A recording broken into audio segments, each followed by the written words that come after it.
gonna change it to dark. Then you got the, well, you probably need more points actually to make it birth accordingly, to make it birth correctly, like with enough points. But I'm gonna let you guys do that because I really don't have time for you guys to watch me playing with the particles. So you got your logo forming like so.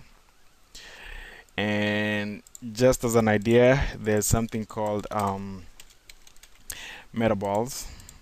And now, if you remember, Houdini is completely procedural, and you got something called a copy sop. But that's not even part of the tutorial, so let's forget about that. So we're gonna get the next guy who would probably, who else could use attribute in Houdini? We can use a primitive, and now you can actually do transformations in this and use it in the Y and use the same attribute as earlier. So my viz in our case, and this is a little bit smoother, so you actually might want to multiply by a lower number so to make it kind of low. And pretty much you can see how attributes actually flow in Houdini, how you can actually manipulate them. So it's not really more of a tutorial, it's more less of a tutorial and more of a demonstration of how attributes actually work. Now you can also use a channel to make it kind of customizable, so you don't have to type in the values like this, and you can have a slider, but let's not deal in that right now. So let's say, what other thing could you also do over here? You could use a VOP. VOP will also be good, so we can drop in a VopSop and VopSop right here.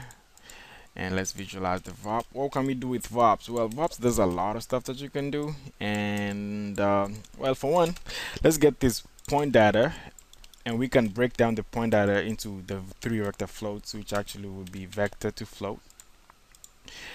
Now you can plug that in over here, and now using this you can also, okay, for one, we're gonna have to join it back up later, so you're gonna drop in a float to vector. Now plug that in over here. Now you plug in the values accordingly, exactly as it should be, because I don't want to move down. Okay, so here you're trying to the point with actually plugging it in like this is because if I plug this in back into the position data over here, nothing really changes because everything under the X and the Z remains the same. But if I plug in the Y, let's say the Z into the whatever, you can see what it does. It completely flips up the whole grid to something completely different. So what we're gonna be doing is manipulating the data in between that. Then later on we're gonna just plug it back in. So let's say what can we say over here? We got a lot of options over here. What can we do? Okay, so let's say we want to manipulate the red data channels over here. So red data is actually under the color, so we got a color attribute over here, or a color port. So we actually can and being a vector, being that the color is a vector, as you can see, both of them line up as in color wise vectors. So those are 2 vectors, and that's how you know. Now you have the 3 components of the color, which is red, green, and blue. So now you can actually manipulate the data off the top without any problem for that. Now in Houdini you got a lot of nodes. If you do a little bit of compositing in Nuke or in After Effects, Fusion, all those guys have like some good stuff. Now in Houdini there's a generic hue shift over here, and well, let's say we're gonna play some data. We play with the red data over here. So you plug it in pretty much the first value over here, which is the red value.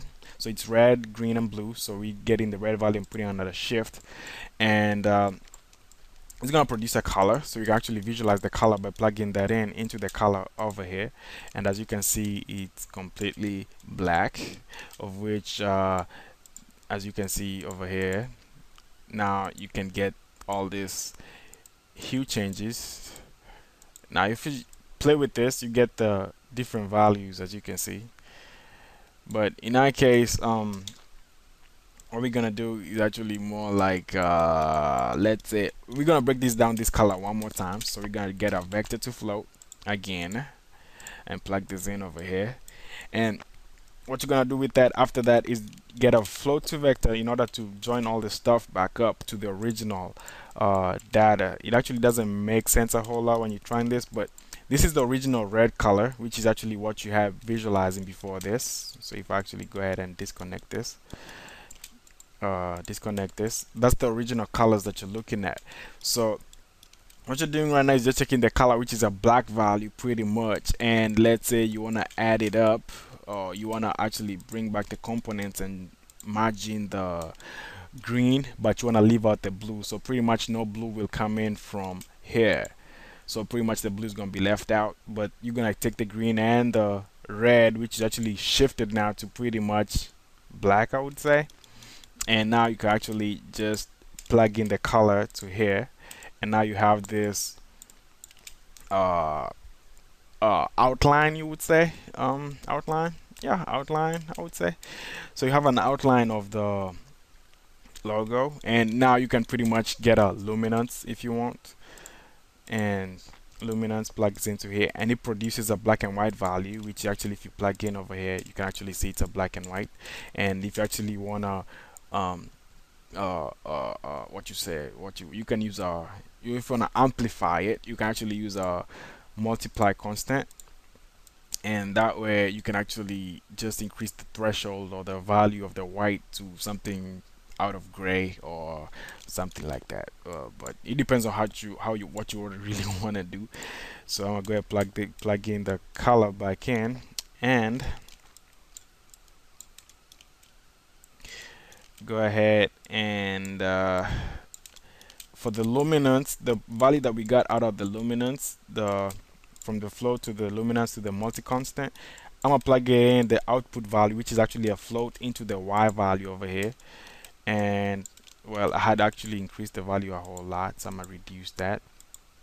So now we got a little indentation, which is actually still animated, so it's actually pretty neat stuff. So you know, it actually animates as so you actually have a logo which actually forms out like being beveled out straight up, so it's pretty cool stuff. And yep, now you can actually go back up, and if you don't want the color that you have over here, which is the green, you can make an attribute out of the green, but we're gonna just stop it at this. We're gonna drop in an attribute node over here, and what the attribute node does is a lot of cool stuff. You can deal in any kind of attribute in any kind of context. In our case, we're gonna be dealing with the point context, which you're gonna be deleting attributes. If I middle mouse click, I got the color attribute, which is CD, which I actually wanna delete at this particular point, so I can see the effect or the result directly without any color. Now all that's left pretty much as of right now is actually playing around with the settings. I would actually play with this, but honestly you don't want me see me doing that. The main thing is over here. Actually, if you want to play with the attribute transfer, a really cool node is this particular transfer node.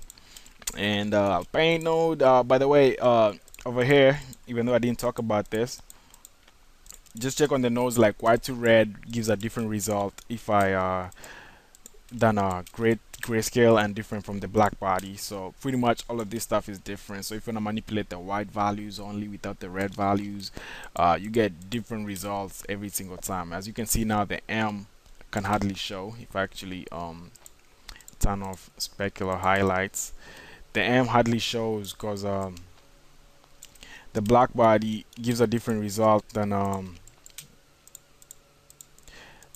infrared, as you can see. So you might want to play with the values. Everybody's different in his own style or her own style. So mine, I'm gonna just leave it to infrared because I like the logo like that. So well, I'm gonna stop even yapping because that's enough as it is. But you go ahead, play with this, you know, get some lighting, and let's see how we go. Probably do some color corrections and stuff after that. Then you probably get some cool intro logo to your next stuff. It's a write-on effect like in After Effects. Probably After Effects tutorials coming soon, Fusion Effects coming soon, Maya also, but anyway, who am I to say? So I'm out on this one. He's been alright doing this. It's a cool effect. I like this. I like the way it forms out, of which you might want to actually go ahead and yap this up a little bit higher, and you get a little bit better resolution. I'll probably make it 300, and I'm out. So cheer. Houdini 10 still, but we're gonna be out with Houdini 11 soon. I don't know how soon, but we work on it. Cheer. So I'm out. See you on the next one. Out.